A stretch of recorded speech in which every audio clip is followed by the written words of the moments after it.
The table's only for your brother's family, Dad said on the phone. We'll invite you next time. I still remember the way his voice sounded that morning, cheerful, almost apologetic, as if he hadn't just said the most familiar kind of rejection I'd known my whole life. He didn't mean to hurt me. He never did. But words like that gentle casual cut clean when they've lived in your skin for years. What he didn't know was that this time, the celebrated restaurant he'd secured a reservation at for Thanksgiving dinner, the one he'd been so proud to mention for weeks, belonged to me. It was the Thursday before Thanksgiving, one of those brittle November mornings in Portland, when the air smells like wood smoke and salt. The city felt half asleep, the kind of quiet that made you notice your own breath. I stood in the front dining room of the Willow Room, my restaurant, my second home, and watched the sunlight crawl across the tabletops like slow fire. We'd been open for 3 years, long enough for the scent of roasted herbs to live in the walls, but still new enough that I checked every wine glass for fingerprints myself. Thanksgiving week was always chaos: bookings, deliveries, special menus, but I thrived on it. Order, timing, precision. In the kitchen, those things made sense. Families didn't. The phone call came just after 7. I almost didn't answer. The screen flashed Dad and my thumb hesitated. But curiosity or habit won. "Morning, Clara," he said, voice too bright. "Are you working again this holiday?" I smiled to myself.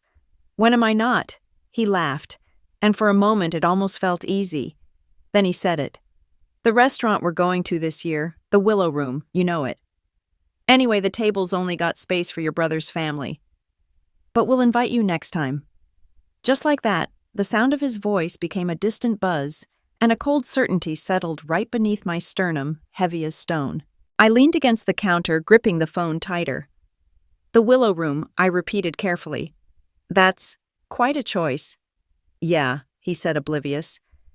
"Everyone says it's impossible to get a reservation. Daniel's kids are so excited. It'll be nice to try something special, you know. You should really check it out sometime." There was a pause long enough for the hum of the refrigerator to fill it.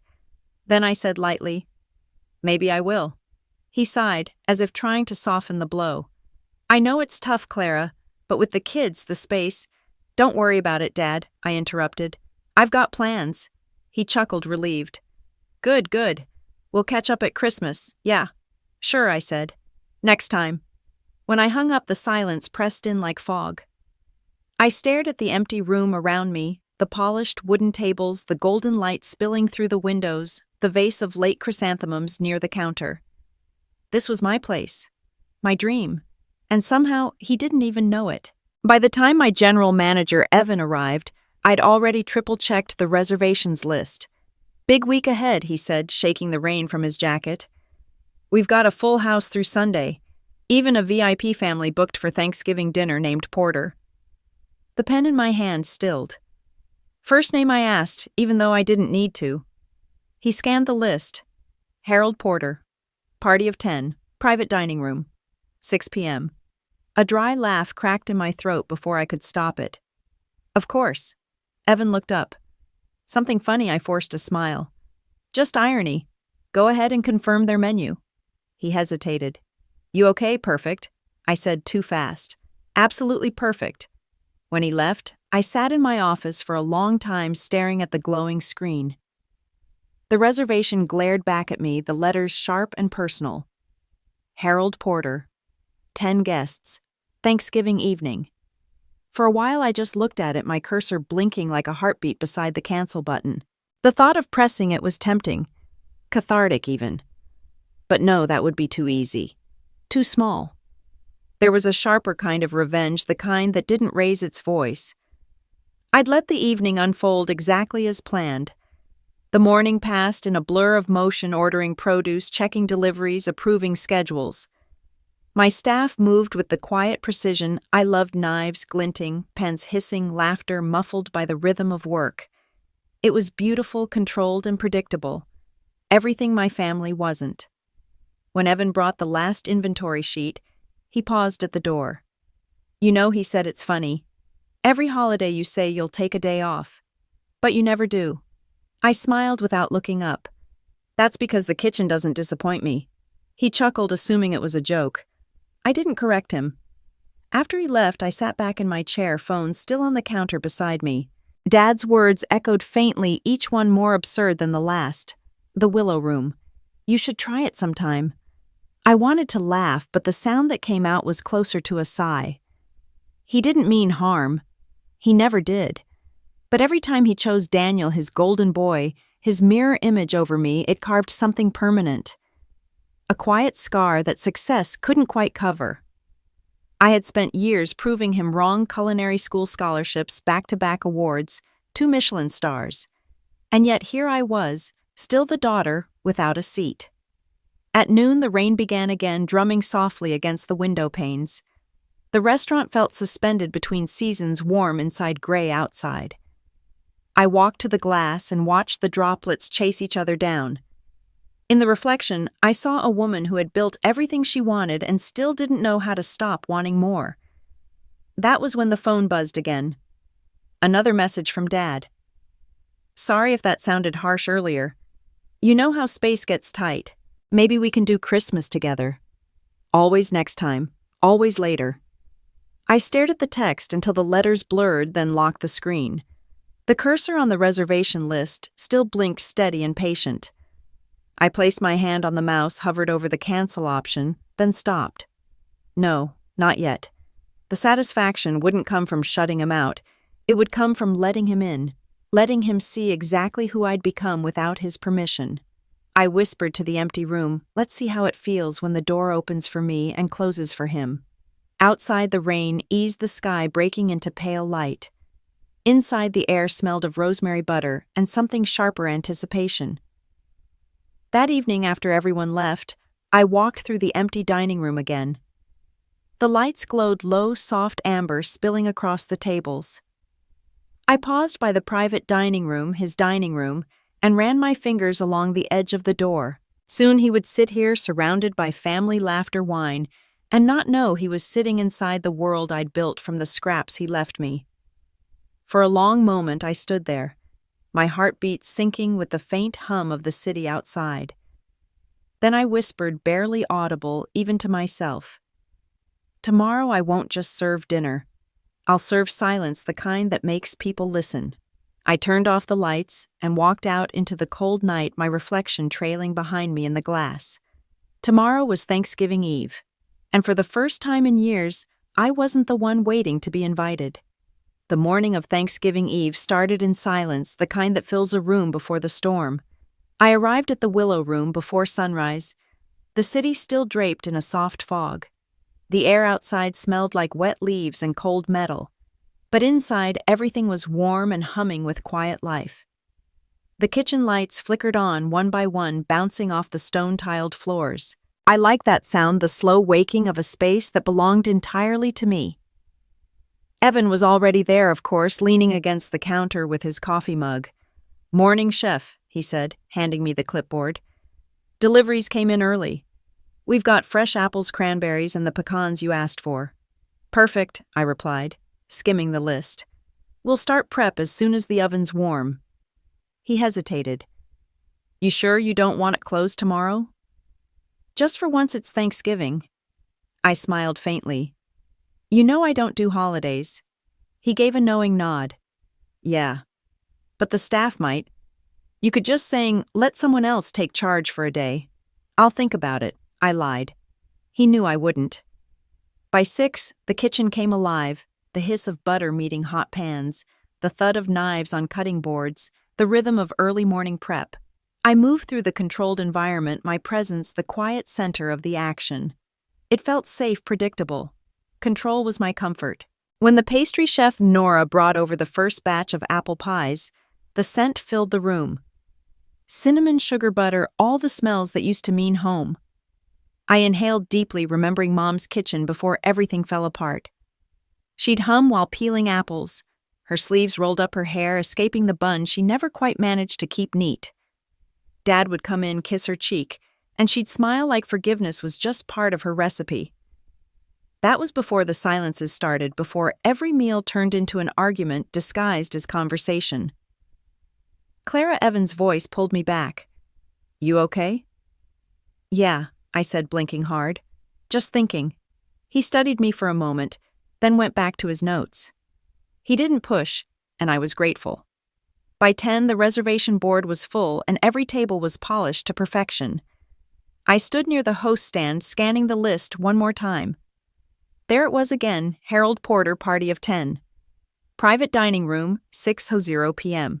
It started back like a challenge I hadn't yet accepted. My phone buzzed on the counter.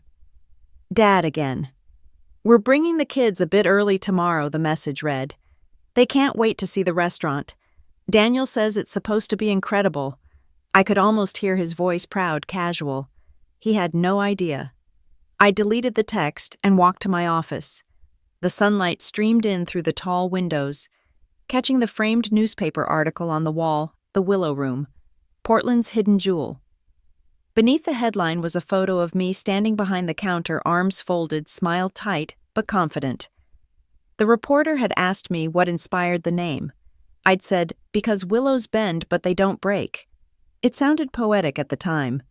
Now it felt like a warning. I sank into the leather chair, staring at the reservation list again. My cursor hovered over my father's name. I thought about erasing him the way he'd erased me from every holiday photo for the last decade. But I couldn't. Not yet. I wanted him to sit in my restaurant, eat my food, and not even realize whose table he was at. The intercom buzzed. Chef Nora said the supplier's here with the last delivery. Be right there, I said, standing. When I opened the kitchen door, a rush of warm air and laughter hit me. The team was in full motion now, Evan checking orders, the sous chefs plating test dishes, Nora dusting pies with sugar. It felt alive, almost joyful. And yet beneath it all I felt something brewing, a strange cold certainty beneath my heart, the quiet before something irreversible. At noon, Evan handed me the finalized seating chart. We've got 12 private parties tomorrow. You want to go over them? I flipped through until I reached the last page. Harold Porter. Confirmed. He noticed my pause. Something wrong? No, I said. Everything's exactly right. He frowned slightly. You're sure about this dinner? I mean, it's Thanksgiving, Clara. Most chefs take a night off, spend it with their families. I met his eyes. This is my family. He nodded slowly, then turned back to the kitchen. I stood there a moment longer, listening to the clatter of pots and pans. The air smelled of time and something deeper, anticipation. My father was about to step into the one place where his approval was irrelevant to my existence, and I was the one holding the keys. By late afternoon, the light outside faded to silver. The city beyond the windows blurred under a thin drizzle. I sat at my desk, the hum of the refrigerator filling the room, and replayed the past in flashes, Dad's voice telling me to be practical, Daniel's easy charm stealing every spotlight, the way I'd smiled through every slight like it didn't sting. Now, after years of silence, he'd booked a table at my restaurant. Not to see me, not to make amends, just for convenience. A knock at the door startled me. Evan again, holding a folded piece of paper. Delivery for you, he said. I opened it. Inside was a handwritten note on crisp stationery. Looking forward to dinner tomorrow night. Heard the chef's excellent. Maybe we'll finally get to try something worth bragging about. Dad. For a moment I just stared at the handwriting. That looping, self-assured scrawl. The irony was almost cruel. Everything okay? Evan asked quietly. I nodded, folding the note. Better than okay. When he left, I set the note on the counter beside the reservation list. The two looked almost poetic together, his pride and my proof. I turned off the office light and walked back into the dining room. The chandeliers glowed low, reflecting off the glassware. I stood there, picturing my father's face when he realized. Would he be proud, embarrassed? Maybe neither. Maybe just stunned into silence the way I'd been my whole life. Outside, the rain had stopped. The city lights shimmered through the wet windows, soft and golden. I pressed my hand to the glass, feeling the cool seep through. Tomorrow night he'll sit at my table. Tomorrow night the silence would end one way or another. As I locked the doors and stepped into the empty street, a sense of calm settled over me, deep and deliberate. Thanksgiving would come as it always did. But this time, it would taste different. This time the table was mine.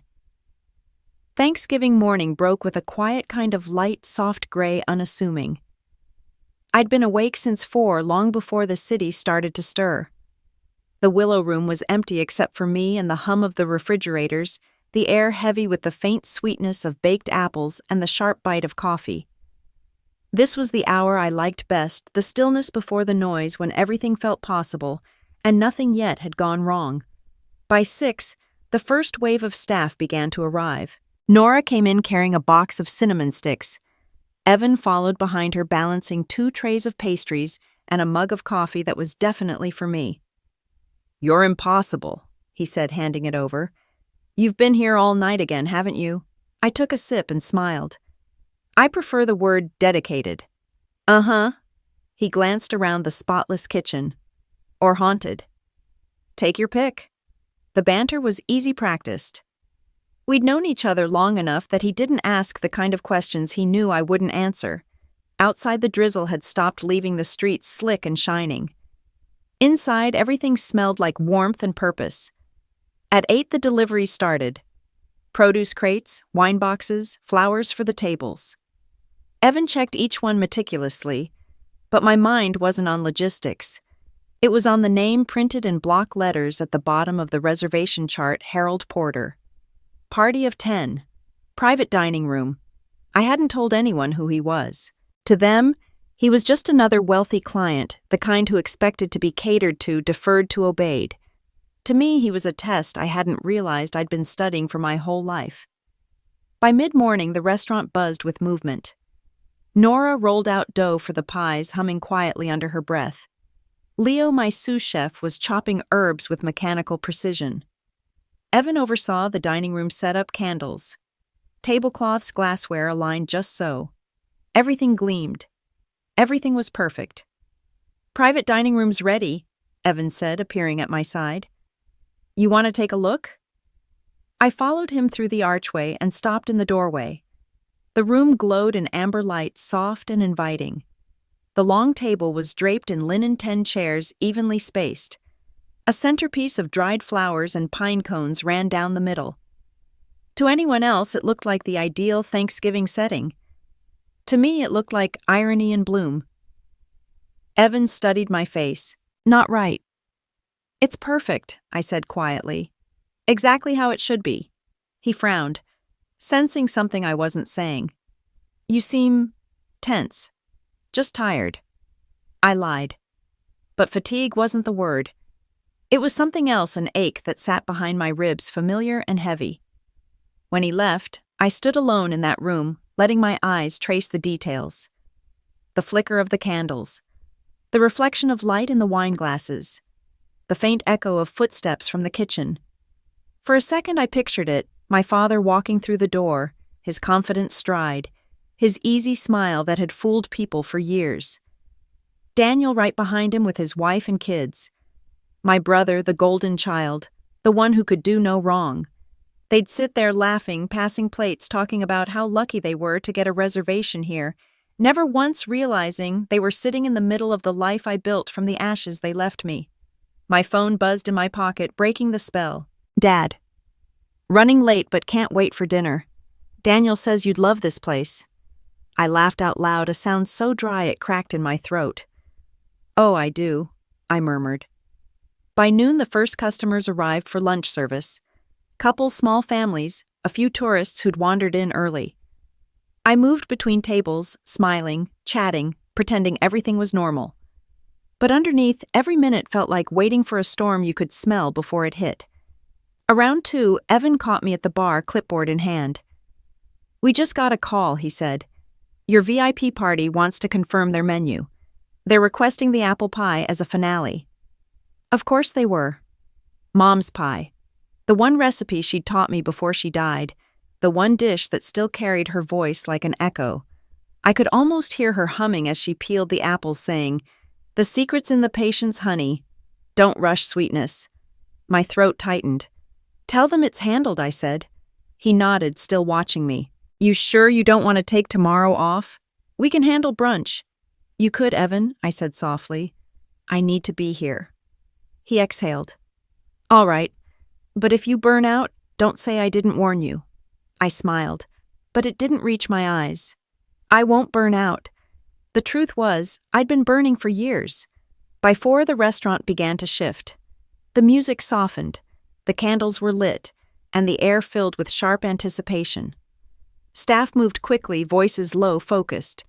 Evan reviewed final notes while Nora carried in tray after tray of golden pies. Then, just before 6, the phone rang.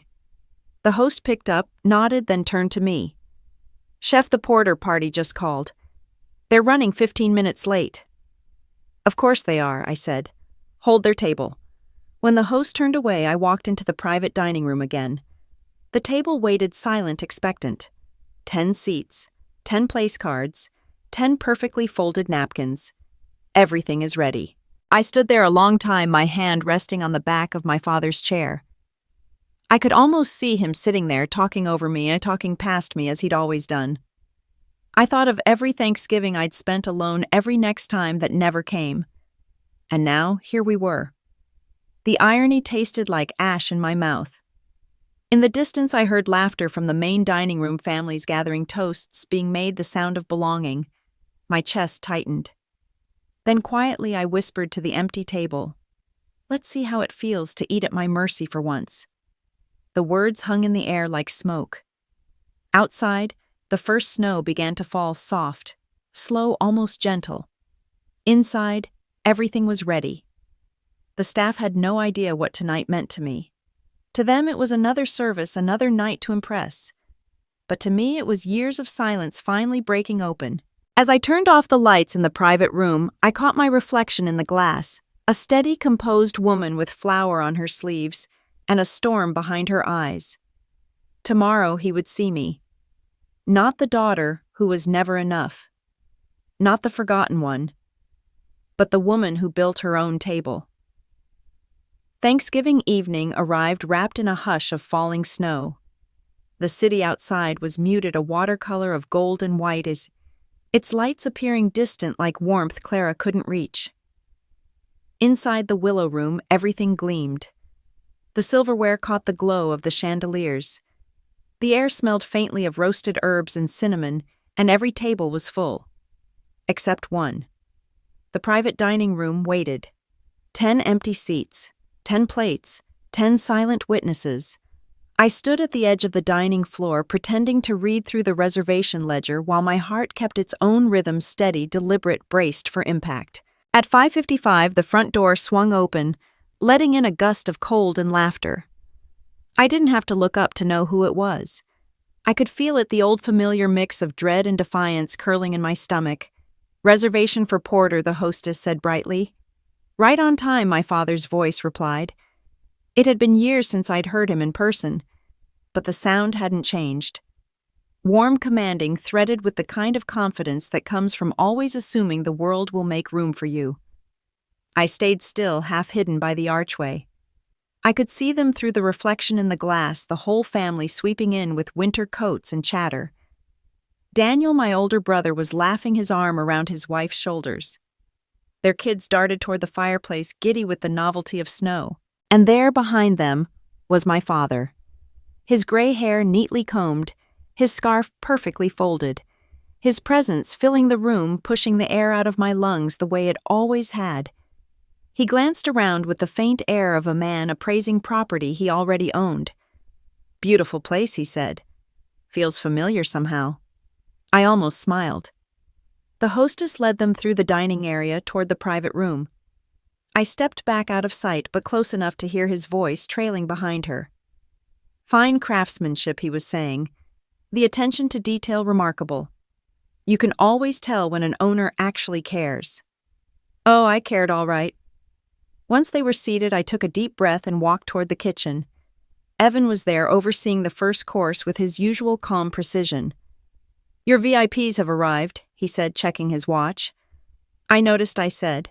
He looked up. "You want to greet them? Standard courtesy for private parties." I met his eyes. "Not yet." He nodded slowly, unsure what I was planning, but wise enough not to ask.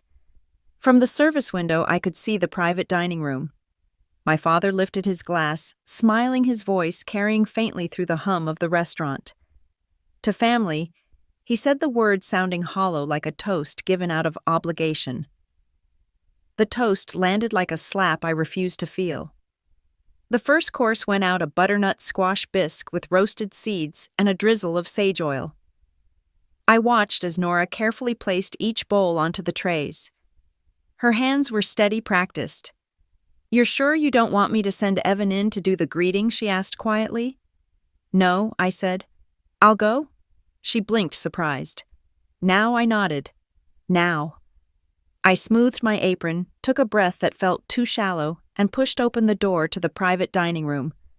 The laughter dimmed when I stepped in.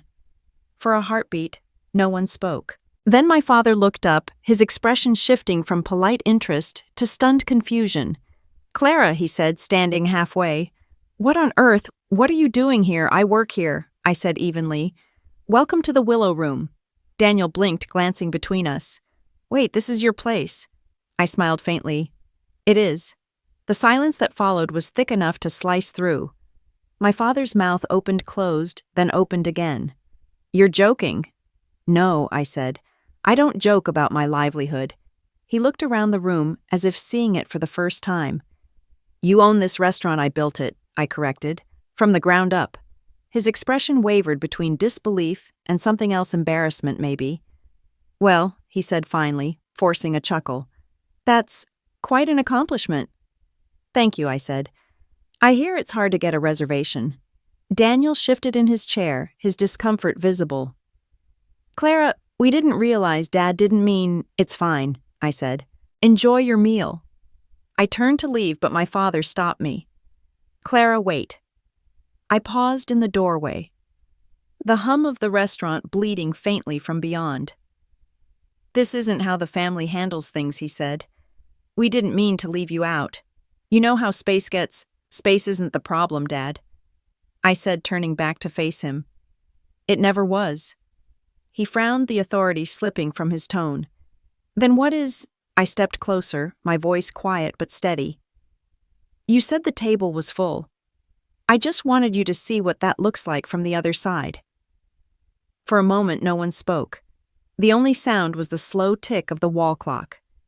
Then Daniel cleared his throat, his voice low. "You're really not going to let this go, are you?" "Let it go," I repeated softly. "You're sitting in it." My father's jaw tightened. "This is childish, Clara. You can't just— I said, cutting him off. "Because I own the table." The words landed heavier than I intended. His face reddened. His shoulders stiffened, but I didn't flinch. Finally, he straightened his coat. "We'll find somewhere else to eat," he said coldly. "Good luck," I said. "Everything decent's been booked for weeks." He stared at me for a long moment, then turned toward the door. Daniel hesitated, looking torn between loyalty and shame. His wife avoided my eyes. The kids looked confused, sensing tension they couldn't name. When the door closed behind them, I stood there in the silence they left behind. 10 untouched bowls of soup cooled on the table, steam rising slowly like ghosts fading from the room. Evan appeared a moment later, his face pale. "What happened?" I exhaled. "Dinner's canceled." He blinked. "You canceled it?" "They did," I said. He studied me, uncertain whether to push. Finally, he nodded. "All right, I'll handle it." As he left, I turned back to the table. The candles flickered. The room still smelled of sage and roasted squash, but everything felt hollow. I ran my hand across the linen, still warm from where their plates had been.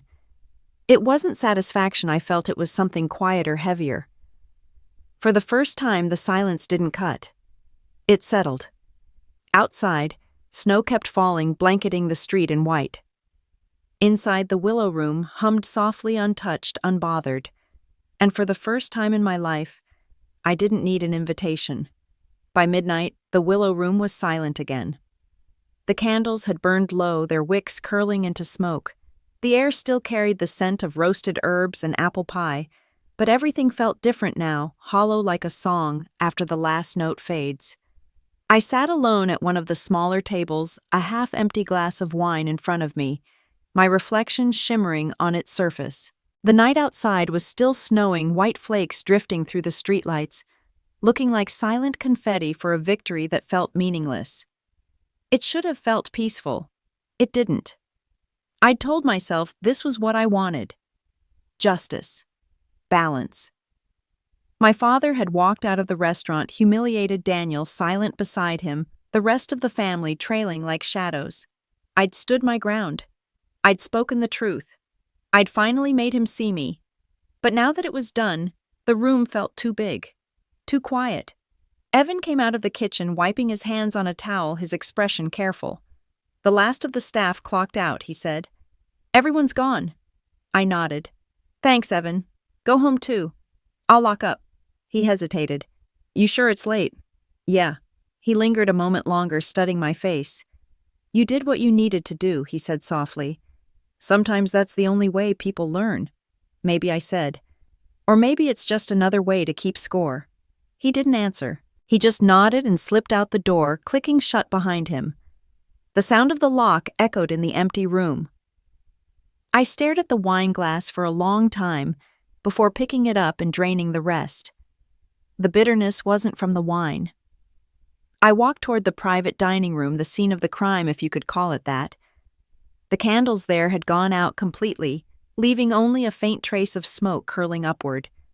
The table was still set, the bowls of soup untouched, the napkins folded like they were waiting for a family that never came back. I ran a finger along the rim of one glass.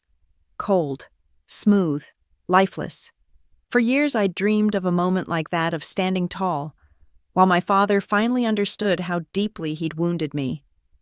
I thought I'd feel vindicated. Instead, I felt tired. I was halfway back to my office when my phone buzzed. One new voicemail. I hesitated before pressing play. "Clara," my father's voice said, low and controlled the way it always got when he was angry. "That display tonight was uncalled for. You embarrassed me. You embarrassed your family. Whatever issues you think you're settling, this wasn't the way. Call me tomorrow." Click. I deleted it without saving it. Then came the next one, left 15 minutes later. "Clara." I shouldn't have said that. I was just surprised. I didn't know. "We'll talk later, all right?" The next came an hour after that. His voice was weaker this time. "You always did things your own way. Maybe I should have seen this coming. I'll call you in the morning. Get some sleep." I didn't reply to any of them. I just sat at my desk, staring at the blinking notification light until it stopped. By the time dawn began bleeding into the sky, I'd gone through every emotion I could name: anger, satisfaction, guilt, confusion, and ended up with a cold, hollow ache right behind my sternum where satisfaction should have been. The next afternoon, I went back to the restaurant early. Evan was already there, wiping down the bar. He looked up when I came in. "You've got about 100 missed calls," he said carefully. "Mostly from the same number." I froze. "My father." He nodded. "And your brother. He came by this morning. Said your dad wasn't feeling great last night." A cold ripple moved through me. Not feeling great, how Evan hesitated. He didn't say. Just asked me to tell you to call him. I fumbled for my phone, my fingers suddenly clumsy. The screen lit up, missed calls 42. Voicemails 7. The newest one was from an unknown number. I pressed play. "Ms. Porter, this is Mercy General Hospital. Your father, Harold Porter, was admitted early this morning. Please contact us as soon as possible." The world tilted. For a second, I couldn't move. The words hung there heavy and unreal. Evan's voice cut through the ringing in my ears. "Clara." "What is it?" I looked up, my throat dry. "He's in the hospital." The drive there was a blur. The streets were slick with melting snow, the city moving in slow motion around me. Every traffic light felt like a punishment. Every second, another thought: what if this is my fault? What if I went too far? When I reached the hospital, the air smelled like antiseptic and fear. The nurse scanned the screen, her gaze lingering just a second too long on the name before she said, "Room 412, she said gently. "He's stable for now." Stable. The word didn't comfort me. I found Daniel sitting outside the room, elbows on his knees, eyes red. He looked up when he saw me. "You came," he said flatly. "I got the message." He nodded once. "Heart attack. They said it was mild, but he collapsed not long after leaving your place." I sank into the chair beside him, the noise of the hospital dull and far away. Was it because of I started? "Don't," Daniel said, shaking his head. "Don't make this about guilt. He's alive. That's what matters." But guilt was already seeping in slow and steady. Through the glass, I could see my father lying pale against the white sheet's tubes tracing from his hand to a monitor that beeped in steady rhythm. He looked smaller somehow, fragile, in a way I'd never seen. The sight of him so small erased every image of the confident, commanding father I had spent my life trying to defy. I pressed my hand to the glass. "He'll be fine," I whispered mostly to myself. Daniel exhaled. "You know what's strange? He wouldn't stop talking about you before he passed out. Said he should have been proud. Said you built something real." My throat tightened. "He said that, yeah." Daniel's voice softened. "Said he finally understood what you were trying to prove." I turned away, blinking hard, but the tears still came. For years I'd chased that validation. For years I'd imagined him saying those words. And now when he finally did, it came wrapped in hospital linen and the smell of sterilized air. Daniel put a hand on my shoulder. "Go in. He's been asking for you." I stood, my hand trembling on the doorknob. Inside, the steady beep of the monitor filled the room like a clock ticking down forgiveness. When his eyes opened and found mine, I couldn't tell which one of us looked more surprised. "Clara," he whispered. "You came." I swallowed hard, my voice barely a breath. "Yeah, Dad, I came." And for the first time in my life, I didn't know whether I was there to apologize or to listen. The hospital was too bright. The light was harsh and cold, exposing every tremor in my father's hand, every truth I'd spent my life trying to outrun. I stood just inside the doorway, my fingers clenched around the strap of my bag. My father looked impossibly small in that bed. His skin gray beneath the fluorescent glow, his once commanding hands pale against the sheets. Machines beeped softly beside him, the rhythm steady and maddening. He opened his eyes slowly, as if surfacing from some deep place. When he saw me, something flickered there, relief maybe. Or regret. "You came," he said again, his voice little more than a whisper. "I did." He gave a faint, rueful smile. "Didn't think you would." "Neither did I," I admitted. A long silence followed. The kind of silence that used to live in our house, the one that came after arguments no one would name. He cleared his throat weakly. "The doctor says it wasn't a big one. Mild, they called it." "Mild," I repeated. "That's one word for it." He looked away toward the window. Snow had started falling again, flakes drifting past the glass in lazy spirals. "It's strange," he said. "You spend your whole life thinking you're in control, and then one moment snap." He tried to snap his fingers, but they trembled instead. "Turns out you're not." I didn't know what to say to that.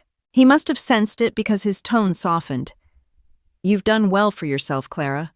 Better than I ever imagined." I stared at the floor. "That's generous, considering you didn't imagine much."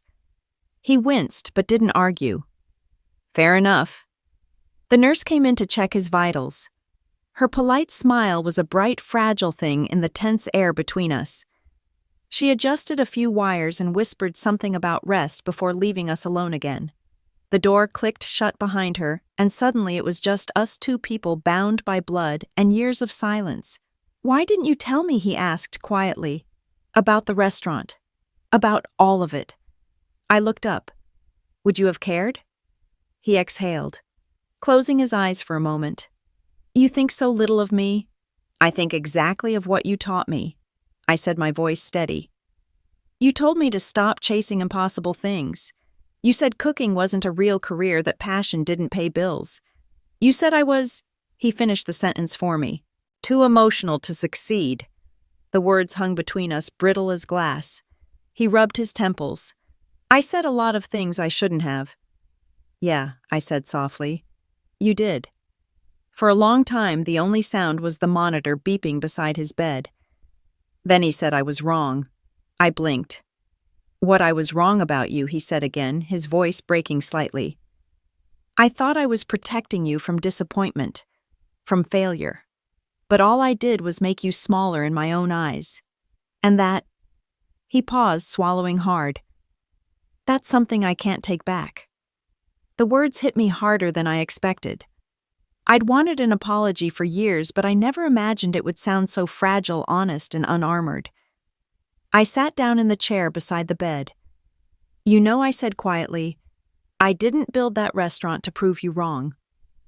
He looked at me surprised. I built it because I needed somewhere to feel like I belonged. And if you weren't going to give me a seat at your table, I had to build my own. His eyes glistened. You did, he whispered. You built something beautiful. The admission hung in the air like a fragile truce. For the first time in years, I saw him not as the man who'd left me out, but as a man who'd been left behind by his own pride, his own choices. He closed his eyes, his breathing slow but steady. Your mother would have been proud, he murmured. My throat tightened. You don't know that. I do, he said. She always believed in you, even when I didn't. That undid me more than anything else could have. I sat there for what felt like hours, the light outside fading from white to gold to gray. Nurses came and went, checking machines, changing IV bags, whispering gentle instructions. But my father and I stayed suspended in that in-between, halfway between past and forgiveness. At one point, he turned to me, his voice barely above a breath. Clara, promise me something. What? Don't let anger be the last thing between us. Don't let that be what you remember. I swallowed hard. I don't know if I can promise that. He gave a faint smile. Then promise you'll try. I can do that, I said softly. He nodded, his eyes already closing again, his breathing deepening into the slow rhythm of sleep. I stayed a while longer, watching the snow gather on the windowsill, melting and forming again. It reminded me of something Mom used to say when I was little, that forgiveness isn't a door you walk through once. It's the kind you keep having to reopen. When I finally stood to leave, I brushed my hand against his, the first time I'd touched him in years. His skin was cool, fragile, but he didn't flinch. I'll come back tomorrow, I whispered. Outside the hospital, the air bit at my cheeks, but it didn't sting the way it used to. The city was quiet, the snow falling soft and steady, blanketing everything in a kind of mercy. As I walked toward my car, I realized that for the first time in a long time, I wasn't carrying the weight of anger. I was carrying something lighter, something that felt dangerously close to grace. The next morning, the city woke up beneath a pale winter sun. Boston looked scrubbed, raw streets, slick with melting snow, the sky a soft blue stretched thin over the skyline. I hadn't slept much. My father's words still looped in my head. Don't let anger be the last thing between us. I sat at my kitchen table, a mug of coffee cooling beside me, staring at the hospital visitor badge still pinned to my coat.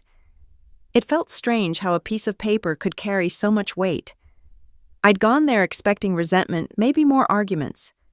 What I found instead was something fragile and unexpected remorse. The knock on my door came just as the sun broke through the clouds. I wasn't expecting anyone, but when I opened it, Daniel stood there, coat dusted with snow, hands buried in his pockets. He looked older than I remembered, maybe because for the first time he didn't look sure of himself. Can I come in? He asked. I nodded. Coffee's still warm. He stepped inside, glancing around like he was afraid of disturbing something. You live alone. Always have, I said. He hesitated, then smiled faintly. Figures. We sat at the table, the silence between us both awkward and familiar.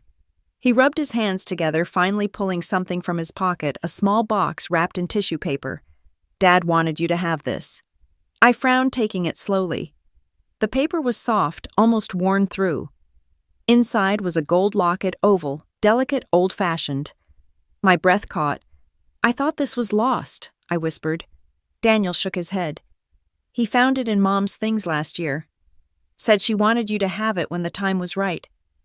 I turned it over in my hands. The clasp clicked open easily, revealing a tiny photograph, Mom, flower on her cheek, smiling at something just out of frame. On the opposite side, a smaller photo, me no older than 8, missing my front teeth and grinning. The photograph felt like a fragile artifact from a life that demanded nothing but simple happiness.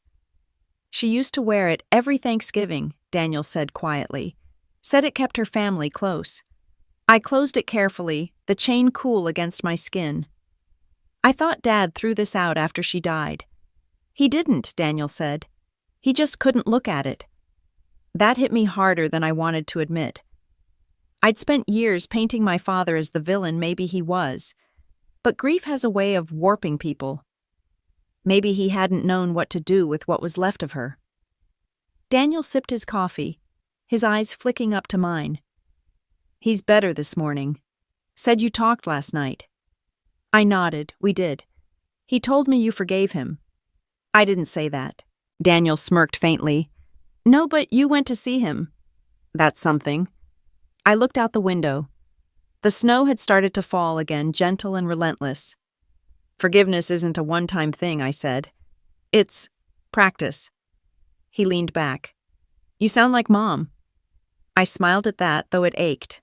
She'd like that. He hesitated, then said, You know Dad's been different lately.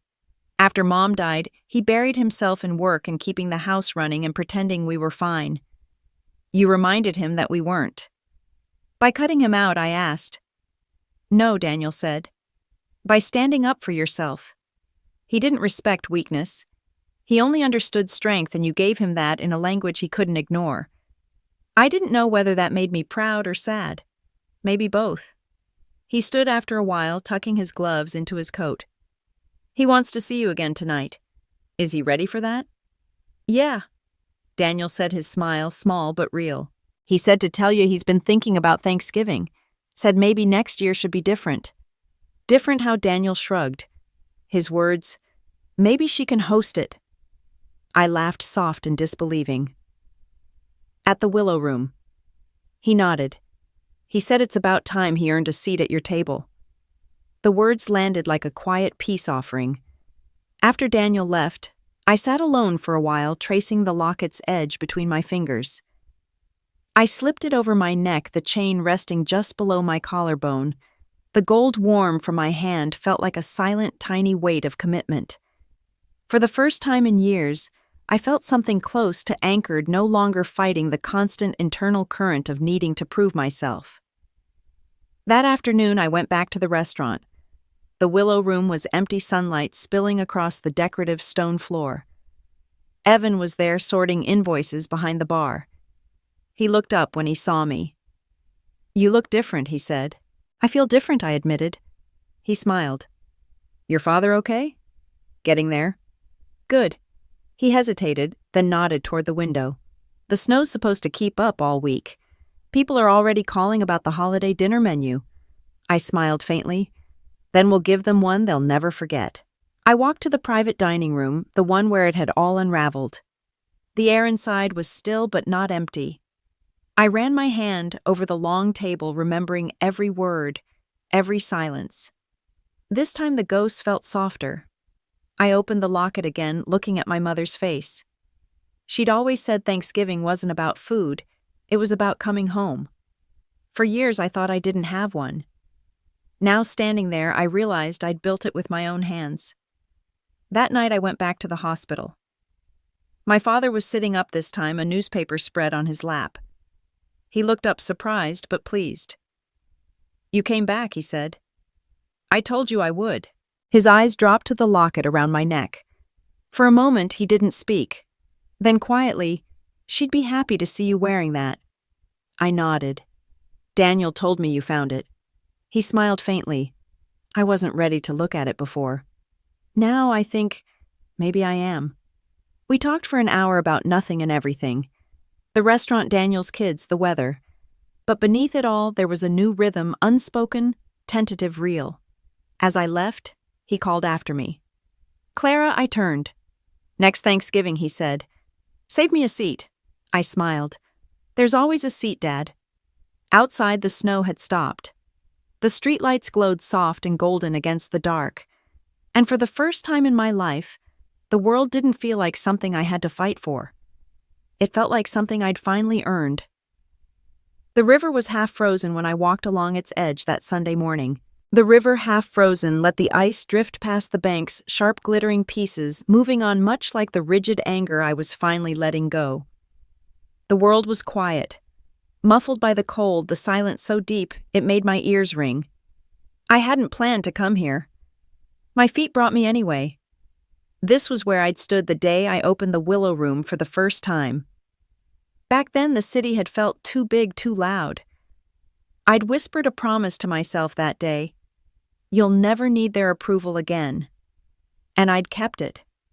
For years, I'd built everything with that vow in mind, every plate, every table, every smile rehearsed until it looked effortless. Now, standing in the same spot, I wasn't sure if that promise had saved me or isolated me. My phone buzzed in my coat pocket. It was a text from Evan, my general manager. Everything's ready for the charity luncheon tomorrow. Press is coming. Want me to handle it? I typed back, yes. Make sure they focus on the community, not me. Then after a pause, thank you, he replied simply, handled. I tucked the phone away and stared at the water. The reflection staring back at me looked softer. Not the guarded, untouchable woman who had canceled her father's reservation without blinking, but someone still figuring out what forgiveness felt like when it finally arrived. I thought about him, about the way his voice had cracked in the hospital, about the quiet smile when he saw me wearing Mom's locket. That memory sat heavy and warm in my chest. I'd spent my whole life waiting for him to see me. Now he finally had, and I didn't know what to do with it.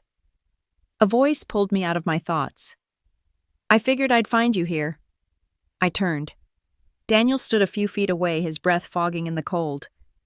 He looked more relaxed than he had in years, hands in his coat pockets, a hint of a smile on his face. You always did have a thing for rivers, he said. Mom used to bring us here, I said. Remember she'd pack of those sandwiches that always got soggy by the time we ate them? He laughed. I used to trade mine with you because you hated mustard, and you hated turkey. We both smiled, the memory sitting between us like a small fire in the cold. He came closer. Dad's getting discharged tomorrow.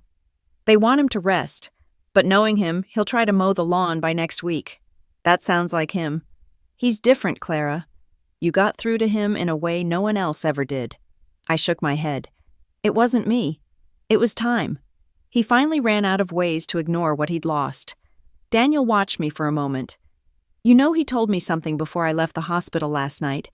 He said he spent years trying to raise you into someone he could understand instead of someone he could love. The words landed a quiet, deep blow that didn't hurt, but simply rearranged something heavy inside my chest. He said that. Daniel nodded. I think that was his way of saying sorry. I looked out at the water again, blinking back the burn behind my eyes. He doesn't have to say it. I get it now. We stood there in silence for a while, watching the ice drift past. Then Daniel nudged me lightly with his elbow. He also said you should bring back Mom's Thanksgiving pie next year. That made me laugh. He remembers that, of course. Said it was the only dessert she never burned. I smiled. That's not true. She burned plenty. She just hid it better. The laughter faded, replaced by the gentle weight of nostalgia. For the first time remembering her didn't ache, it warmed. Daniel shoved his hands deeper into his pockets. You know Grace and the kids want to come visit the Willow Room next week. Think that's okay? Of course, I said. Tell them to come hungry. He nodded. Are you sure you're ready for that? I met his eyes. I think I'm finally ready for a lot of things. He smiled satisfied and turned toward the car. Don't stay out here too long. You'll freeze. I won't, I said. Go on. Tell Dad I'll see him tomorrow. When he was gone, I stayed a little longer. The sun had climbed higher now, catching the edges of the river in gold. The city hummed faintly behind me, car engines, distant laughter, the steady rhythm of life moving on. I reached up and touched the locket. Inside it, my mother's face smiled, eternally frozen in that small, perfect moment. I could almost hear her voice. Family isn't about fairness, sweetheart. It's about grace. I used to think she was wrong. That grace was just another word for surrender. But standing there now with the cold biting my skin and the city waking around me, I realized grace wasn't surrender, it was strength. It was the decision to stop fighting battles that didn't need winners. As I walked back toward my car, my phone buzzed again. Another message from Evan. "We got a call from the Herald. They want to feature you again, the woman who built her own table." I smiled faintly. "Tell them no." Then I added, This story isn't about me anymore." The road home curved along the water, sunlight spilling through the trees. I rolled down the window despite the cold, letting the air rush in. It smelled like snow and cinnamon, like the beginning of something new. For the first time in my life, I wasn't chasing approval or hiding from disappointment. I was simply moving forward. And as the river faded in my rearview mirror, I realized I didn't need to build another table to belong. I already had one. The first snow of December came early that year. Thick, soft flakes drifted through the gray morning light as I unlocked the doors to the Willow Room. The restaurant was quiet. No music, no chatter, just the hum of the heater and the silence so profound it seemed to pull the air from my lungs. I liked it that way. Before the chaos, before the guests, before the perfection. Just me and the silence. I walked through the dining room, my shoes clicking softly against the decorative stone floor. Every chair was in place, every glass polished to a shine. But when I reached the private dining room, the one that had started it all, I stopped. The table stood there empty, gleaming in the dim light. 10 chairs. 10 ghosts. I stepped closer, my hand brushing the surface. The wood was cold. A faint scratch ran along the edge, a scar from the night I'd faced my father. I traced it with my fingertip, the memory rushing back like static, his voice tight with disbelief. Daniel's silence, the sound of the door closing behind them. That table had once been a monument to pain. Now it was just wood and memory. I sank into one of the chairs, the same seat I'd taken that night. My reflection shimmered in the glass of the wine cabinet across the room. I looked composed, almost serene, but underneath I felt that familiar weight pressing in the ache that comes when victory turns to quiet. Evan appeared in the doorway holding 2 mugs of coffee. "You're here early again," he said, stepping inside. I couldn't sleep. He handed me a mug and sat across from me. "You never sleep when it snows." I smiled faintly. It reminds me of when Mom used to bake pies. She said snow made the world taste sweeter. Was she right? Back then, maybe. I took a sip of coffee, the warmth steadying me. Now it just feels like quiet anticipation, like the air holding its breath. Evan studied me for a moment. "You've been quieter lately. Maybe I'm finally running out of things to prove." He smiled. "That's not a bad thing, Clara." I set the mug down and leaned back, staring at the table. This room used to feel like a wound. Now it feels like a pause, like the air's waiting for something to happen. "Maybe it's waiting for you to decide what comes after the fight," he suggested gently. That made me look up. "For what?" "For surviving the only way you knew how." The words hung there, too soft to deflect. I wanted to argue, but I couldn't. Instead, I stood and walked toward the window. Outside, the snow was falling faster now, dusting the city in white. Across the street, a father was pulling his daughter on a sled, her laughter carrying faintly through the glass. I watched them for a long moment. "Next week marks a year since Mom's gone," I said quietly. Evan nodded. "Are you planning anything I don't know?" I turned to face him. "Maybe dinner. Not for press. Not for prestige. Just for people who've been forgotten." He smiled. "That sounds like something she'd love." "Yeah," I said.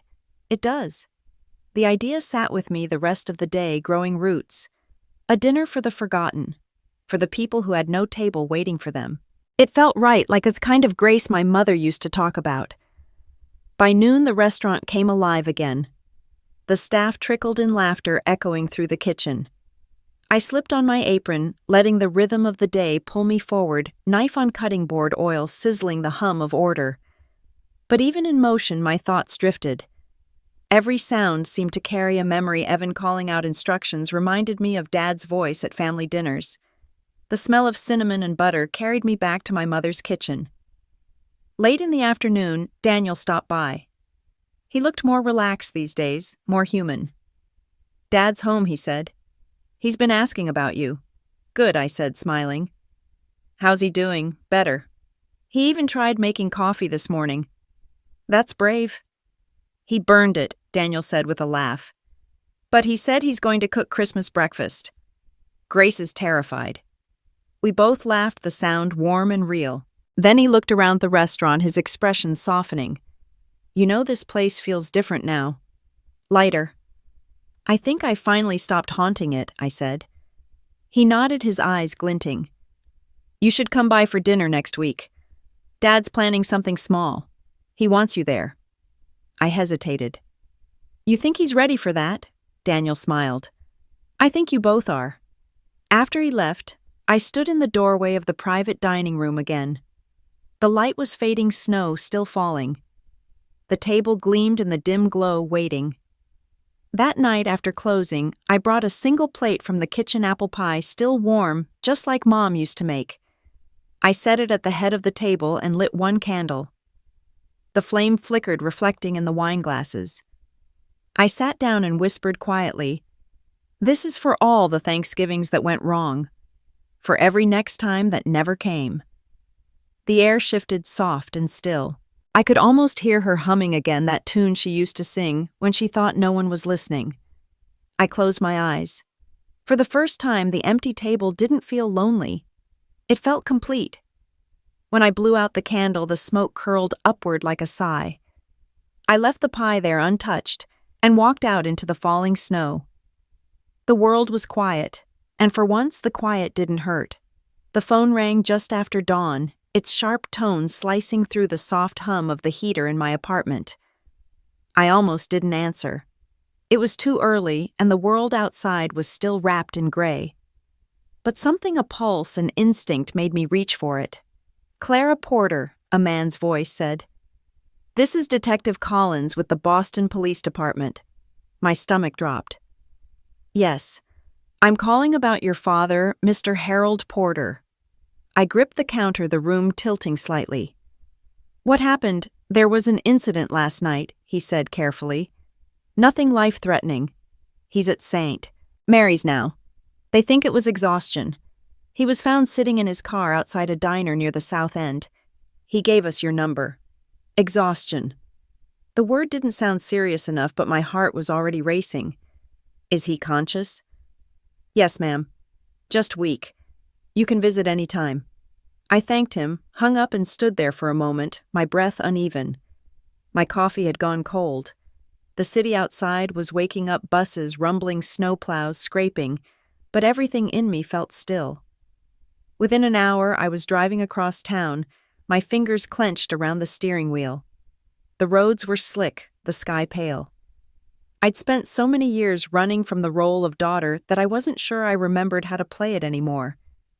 When I reached the hospital, the nurse at the front desk recognized the name right away. "Room 318, she said kindly.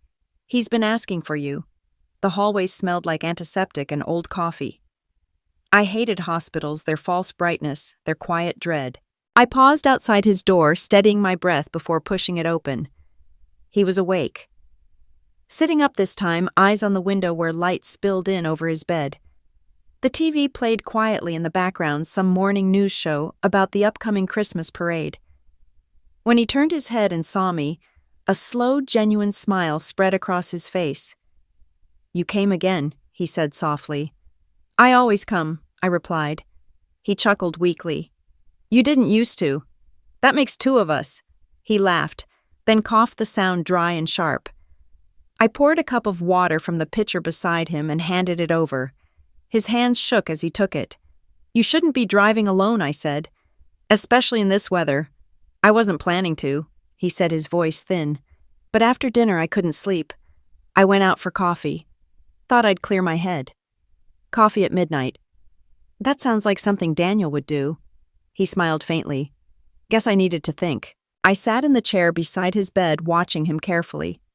"What about—" He hesitated, looking down at his hands. "You. The restaurant. Everything that happened." The room felt thick, the air pressing down on us as the truth finally settled. "I keep seeing that night in my head," he said. "The look on your face when I told you the table was full. I thought I was doing what was practical. You know me, always prioritizing order and efficiency, even if it meant cutting corners on human connection. Cutting corners? I repeated quietly. You erased me. He nodded. I did. Because I didn't know how to love a daughter who didn't need saving. I thought love meant control. Turns out it just meant fear. I looked at him for a long time. He wasn't the man who used to stand at the head of every table, the one whose approval I chased like sunlight. He looked human, smaller. He met my gaze. I wasn't angry at you for building that restaurant. I was angry that you didn't ask for my help. I didn't think you'd give it, I said. He gave a slow nod. You were right. We sat in silence for a while. The TV kept talking about the parade, a reporter's voice muffled beneath the hum of machines. I thought about all the times we tried to fill silence with noise radio chatter, at breakfast TV during dinner, anything to avoid words that mattered. He broke it first. Your mother would have handled this better. I smiled faintly. She would have made us talk sooner. She would have made me listen sooner, he said. His voice cracked at that, and I saw the years settle into his face, the weight of them, the cost of pride. I wanted to be angry, but all I felt was tired. Tired of old stories replaying in my head like broken film. Dad, I said quietly, you don't have to keep apologizing. He looked at me sharply. I'm not sure I've said it enough. You have, I said. And maybe that's enough. He exhaled slow and uneven. You sound like her. I hope so. He closed his eyes for a moment, then reached toward the nightstand. There's something I wanted to give you. He handed me a small envelope yellowed at the edges. My name was written on it in his familiar blocky handwriting. What is it, I asked. Something from her things, he said. I found it last week. I didn't know how to give it to you before. I opened it carefully. Inside was a faded photograph, Mom standing in our old kitchen holding a pie dish and laughing at something beyond the frame. Behind her, I could see a small round table with mismatched chairs. On the back of the photo, written in her handwriting, were 4 words, "Everyone deserves a seat." I swallowed hard. She wrote this, he nodded. She used to say it all the time. I never really understood what she meant until this year. I traced the words with my thumb. I think I do now. We didn't talk much after that. We didn't need to. The room was quiet but not empty. The kind of quiet that carries weight and warmth all at once. When I stood to leave, he caught my hand, his grip weak but sure. You're stronger than I ever was, he said. But don't let strength turn into solitude. I nodded, blinking back the tears I didn't want him to see. I'll try. He smiled. That's all I ever wanted. As I stepped out of the hospital, the air bit cold against my face, sharp and clean. Snow was falling again, soft flakes landing on my coat like small mercies. I looked down at the photograph in my hand. My mother's laughter frozen in time. The words on the back glowed faintly under the streetlight. Everyone deserves a seat. For the first time, I believed it. The letter arrived on a Monday morning, tucked between bills and restaurant invoices. The envelope was plain cream-colored with my name written in my father's uneven handwriting. I stood behind the counter at the Willow Room, holding it for a full minute before opening it. Something about the way my name looked in his pen, uneven, shaky, made me nervous. Inside was a single sheet of paper. Christmas dinner at home. Saturday, 6 p.m. Bring dessert. Love, Dad. No apology, no preamble. Just that. I laughed softly, shaking my head. Of course he'd make forgiveness sound like a grocery list. Evan appeared from the kitchen, wiping his hands on a towel. What's that, an invitation? I said. For my father. His eyebrows lifted. To dinner. Apparently I'm supposed to bring dessert. He smiled. That's progress.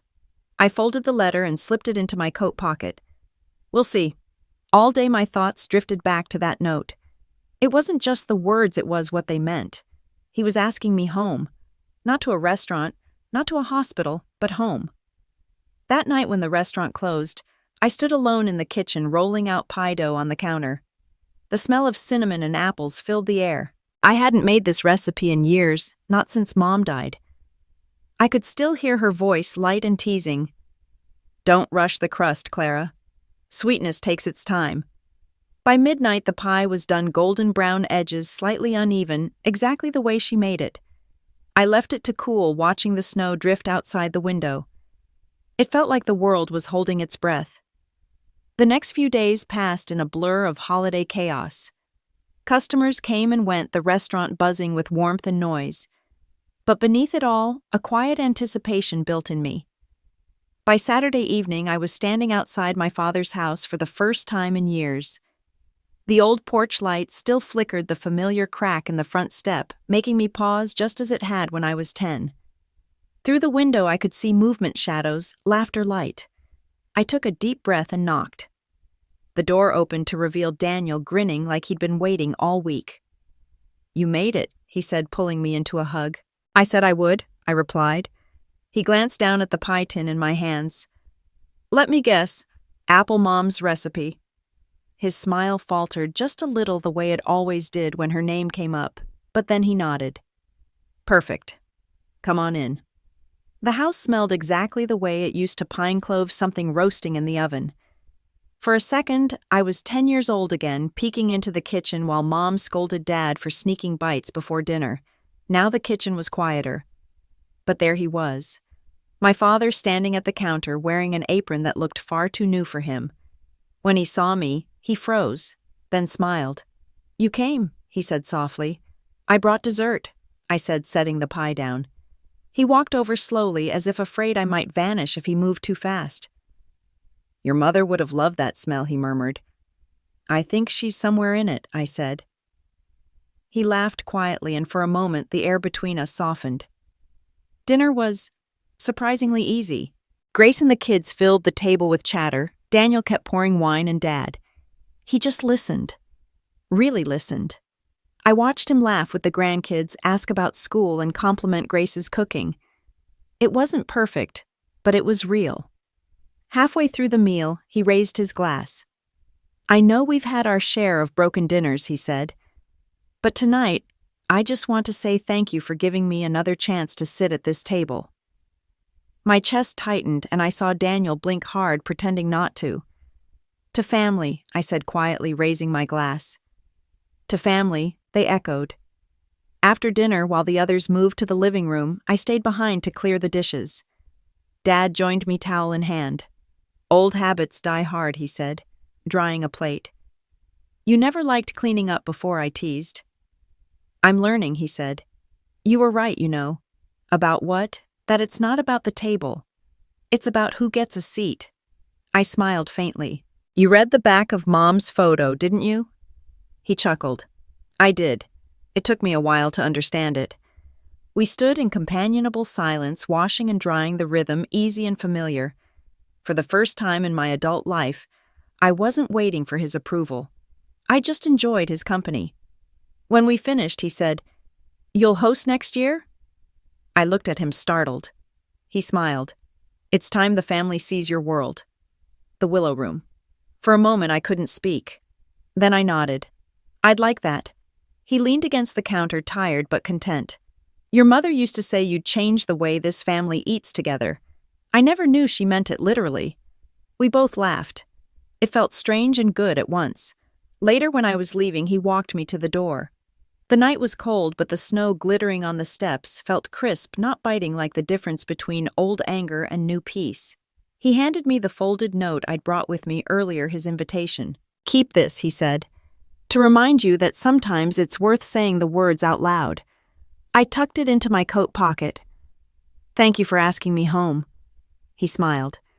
"Thank you for coming." As I drove away, the house lights glowed in the rearview mirror like a beacon. For years, that house had been a place I'd wanted to escape. Now it looked like what it was always supposed to be, home. When I reached the Willow Room, I unlocked the door and stepped inside. The air was still faintly scented with cinnamon and oak. I set my keys on the counter and looked around the empty dining room. Tomorrow it would be filled again with families' laughter and stories. People searching for the same thing I'd spent my whole life trying to find. Belonging. I touched the locket at my throat and whispered, "He's learning, Mom." Then softly, "So am I." Outside, snow kept falling, blanketing the world in quiet light. Inside, the silence felt like peace. The morning after Christmas was still and pale, the light soft illuminating the empty dining room like a sacred space.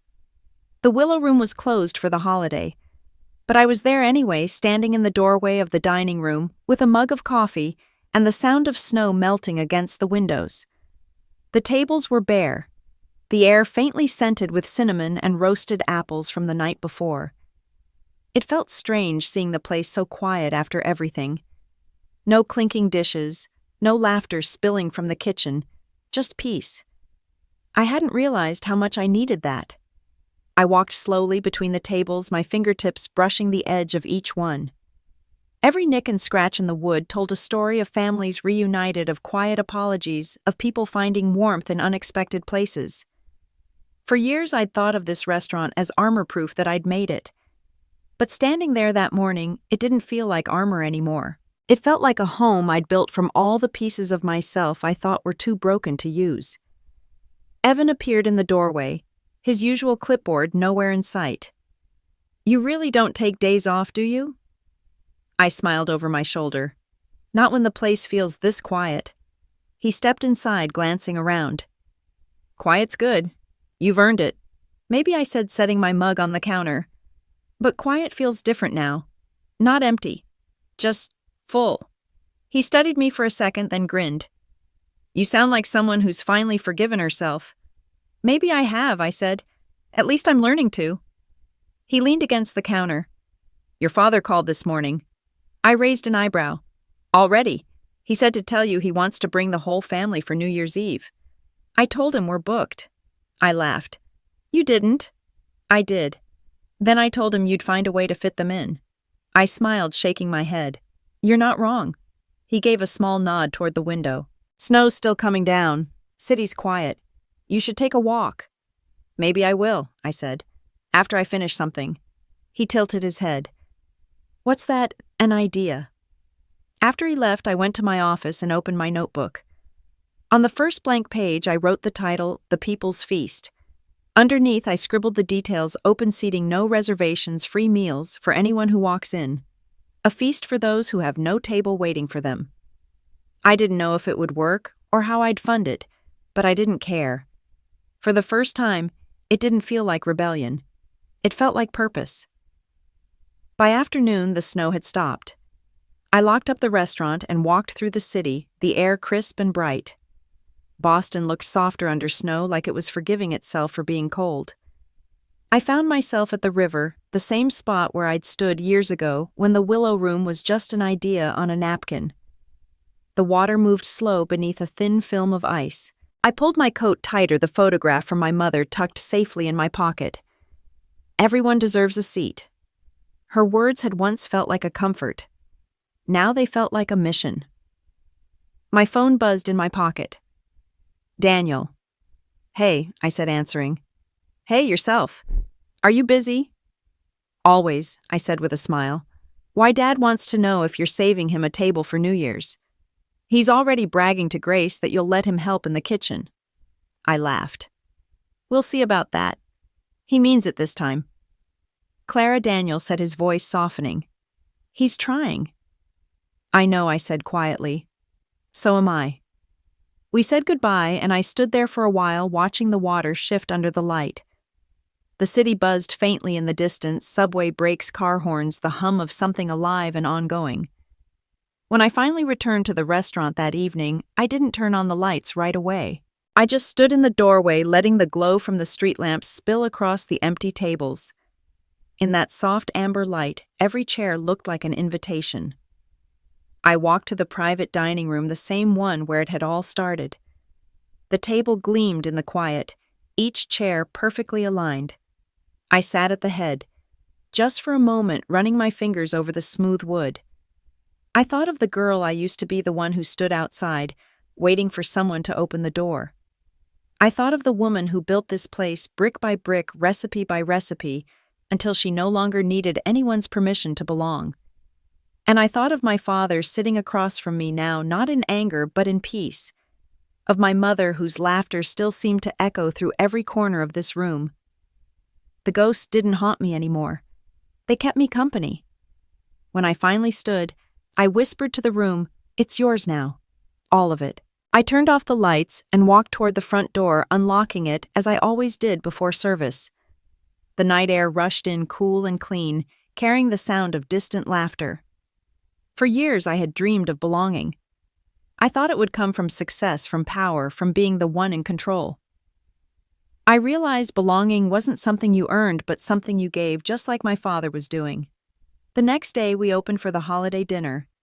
No reservations, no price tags, just warmth. People lined up outside, strangers, families, old friends. We served soup bread pie. There was laughter music, and that electric kind of joy that fills a room when everyone realizes they've finally been seen. And somewhere in the crowd, I saw him, my father, standing near the back, smiling, handing out plates. When our eyes met, he raised his glass slightly, a silent toast. I nodded back, my throat too tight for words. Later, when the night ended and the tables were empty again, I stood at the door watching snow fall against the glow of the streetlights. Evan joined me, leaning against the frame. "You did it," he said. "A full house." "Yeah," I said. "And no one left out." He smiled. "So what now?" I looked out at the snow. "Now," I said, "we keep the doors open." He nodded, satisfied. "You're really not going to stop, are you?" "Not until every seat is filled." Outside, the snow thickened, blanketing the world in white. Inside, the warmth lingered, soft, steady, alive. As I turned off the last light, I whispered the words my mother had written all those years ago. "Everyone deserves a seat." And this time, it wasn't a memory. It was a promise.